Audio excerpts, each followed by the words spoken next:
అందరికీ నమస్కారం. నా పేరు సాత్విక. నేను ఇక్కడికి రావడానికి మా అమ్మే కారణం.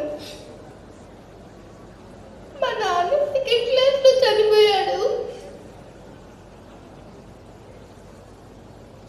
అప్పటి నుంచి మా మమ్మీ కడుతూ నన్ను మంచిగా చూసుకునేది. కానీ నేను మా మమ్మీని ఊరికే తింటుండేదాన్ని. నేను ఇప్పటి నుంచి మా మమ్మీని మంచిగా చూసుకుంటాను. మా మమ్మీకి మంచి పేరు తీస్తాను. మా మమ్మీ డాడీకి వాల్యూ, వాళ్ళ పేర్లకి వాల్యూ ఇస్తాను. ధన్యవాదాలు.